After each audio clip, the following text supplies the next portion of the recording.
मध्य रेल्वे आणि सिडको प्रशासन यांच्यातील समन्वयाच्या अभावामुळे गेली अनेक वर्ष नवी मुंबईकर रेल्वे प्रवाशांचे प्रचंड हाल होत आहेत। या प्रकरणाची गंभीर दखल घेत खासदार नरेश म्हस्के यांनी दोन्ही प्राधिकरणातील अधिकाऱ्यांचा समन्वय घडवून आणत शुक्रवार 15 मे रोजी नवी मुंबईतील शिवसेना पदाधिकाऱ्यांसह छत्रपती शिवाजी महाराज स्थानक येथील मुख्यालयाला भेट दिली। या बैठकीत सकारात्मक चर्चा होऊन येत्या 6 महिन्यात सिडकोच्या आखातीतील सर्व स्थानकांमध्ये रेल्वेकडे हस्तांतरण, पावसाळ्यापूर्व कामे, दैनंदिन कामे करण्याचे रेल्वे प्रशासनाने मान्य केल्याने आता नवी मुंबईकर रेल्वे प्रवाशांचा प्रवास सुकर होणार आहे। नवी मुंबई परिसरातील रेल्वे स्थानकाच्या दुरावस्थेबाबत आणि तेथील अपुऱ्या प्रवासी सुविधांबाबत खासदार म्हणून नरेश म्हस्के यांनी पदभार स्वीकारल्यापासून प्रवाशांच्या सतत तक्रारी प्राप्त होत होत्या। त्याची दखल घेत खासदार नरेश म्हस्के यांनी रेल्वे सल्लागार समितीचे सदस्य या नात्याने समितीच्या दिल्ली येथील बैठकामध्ये हा विषय अनेकदा मांडला होता। तसेच वाशी ते बेलापूर आणि खारघर ते खांदेश्वर ह्या स्थानकासाठीचे देखभाल करार अनुक्रमे 2003 आणि 2008 मध्ये संपले आहेत। त्यानंतर कोणताही नवा करार झाला नाही। तसेच ऐरोली, रबाळे, घनसोली, कोपरखैरणे, तुर्भे, बामणडोंगरी, कोपर आणि खारघर ह्या स्थानकासाठी आजपर्यंत एकही देखभाल करार करण्यात आला नसल्याचे बैठकीत निदर्शनास आणून दिले होते। त्यावर ह्या समस्येची गंभीर दखल घेत रेल्वे मंत्री अश्विनी वैष्णव यांनी हा प्रश्न तातडीने मार्गी लावण्याचे निर्देश रेल्वे प्रशासनाला दिले। नवी मुंबईतील रेल्वे स्टेशन अत्यंत अवस्था वाईट आहे। रेग्युलर मेंटेनन्स त्या ठिकाणी होत नाही आणि सिडको आणि रेल्वे यांच्यामध्ये समन्वय नसल्यामुळे ही कामं केली जात नव्हती। याचा खासदार झाल्यापासून पाठपुरावा केल्यानंतर असं लक्षात आलं की स्टेशनचं बांधणीचं काम जे केलेलं आहे ते सिडकोनी केलेलं आहे।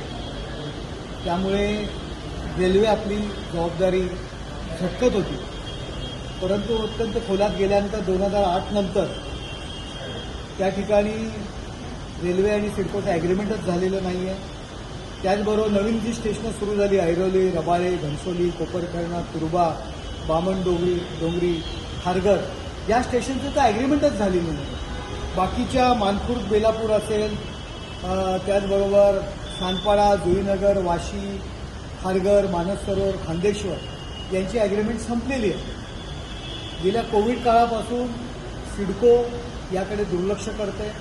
जवळजवळ मोठी जी मेंटेनन्सची कामं आहेत ती सिडकोही करत नाही आहे। त्यामुळे प्रवाशांना नाहक त्रास सहन करावा लागतो। म्हणून अश्विनी वैष्णव जे रेल्वे मंत्री आहेत, मी कन्सल्टेटिव्ह रेल्वे कमिटीचा मेंबर असल्यामुळे हा विषय मी केंद्रात उपस्थित केला। यापूर्वीसुद्धा याचा पाठपुरावा करत होता आणि मग त्यांनी तसे निर्देश दिले की ताबडतोब ही स्टेशनं रेल्वेने ताब्यात घ्यावी।